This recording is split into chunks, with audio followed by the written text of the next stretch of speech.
Hello, everybody. It is Friday. It's October 15th, 2025. I am fully recovered from this morning's ghost pepper eating experience. On camera, I ate half of a red ghost pepper that I grew myself. Um, I was expecting one of two things to happen. I thought that shortly after turning the camera off, because I had ate half of a super hot pepper and consumed a large amount of milk to alleviate the heat, I thought I was going to go and vomit. And alternatively, I thought maybe I won't vomit, and I'm gonna have like 3, 4, or 5 hours of severe indigestion and stomach cramps. Neither of those things happened. I did have some indigestion, um, but it wasn't that bad. I was able to function. I was able to do my job. I went and got my car maintenance, and I was fine. I was just a little bit, here and there, I was rubbing my tummy, but I was okay. All right. So maybe I just grew a really good, a nice pepper that happens to be extremely brutally hot, but at the same time doesn't fuck with your stomach too much. We'll see if that pattern repeats itself because I got two more Buchlokias coming in here. They're still small and green, but they're getting there. All right, so on to today's featured sauce. This is Bollywood Curry Coconut Hot Sauce by La Pimenterie. I don't know if I'm saying that correctly.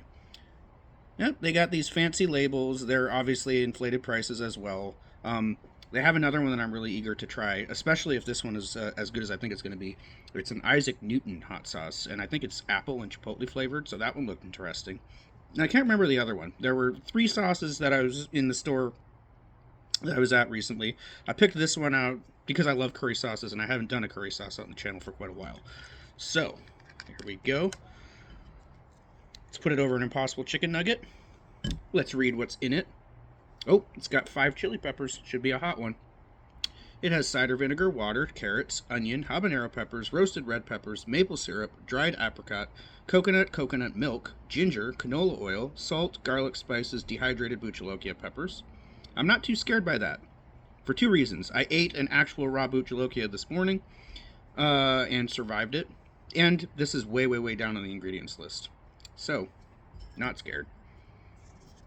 But hopeful that it's going to be good.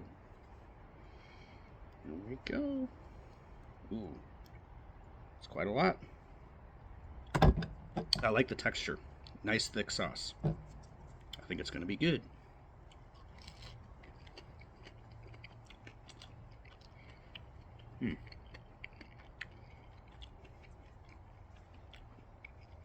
Very fruity. Very fruity. I can really taste the apricot in there.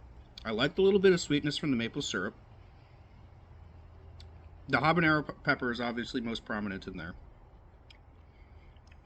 Heat wise and flavor wise, I'm tasting an orange habanero pepper in there. I'm not tasting buchalokia.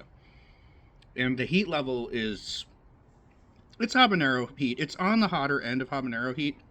Probably it was pushed in that direction by the inclusion of the dehydrated buchalokia peppers.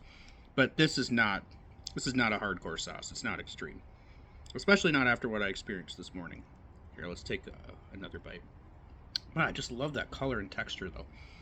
That is so much of the appeal of these sauces. Beautiful color, beautiful texture, fancy looking label. You got me sold.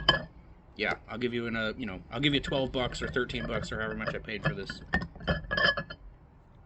Because you sold me on it with color and texture and fancy labeling.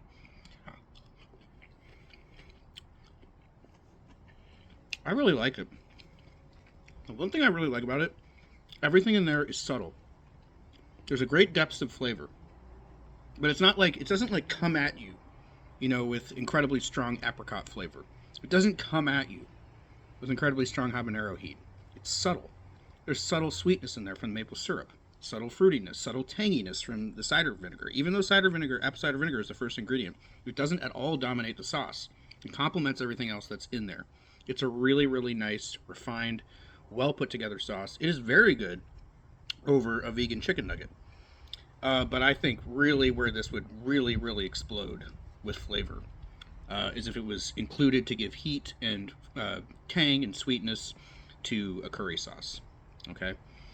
Um, yeah. So I'll have to do like a chicken curry or something like that, or shrimp curry or something like that sometime soon. Add this to it, and I will report back to you and see if I'm going to give it a higher rating than I do today, because, as is over the chicken nugget, I really, really like this sauce, and I'm going to give it a 7.5. But I have a feeling that with authentic Indian cuisine, it could be boosted up to an 8. A really, really good sauce. I would say it's worth the money. It's quite good. I mean, anybody who's into curry sauces, this is a must. Really, really nice stuff. I kind of wish that there were mango in it, as well as apricot.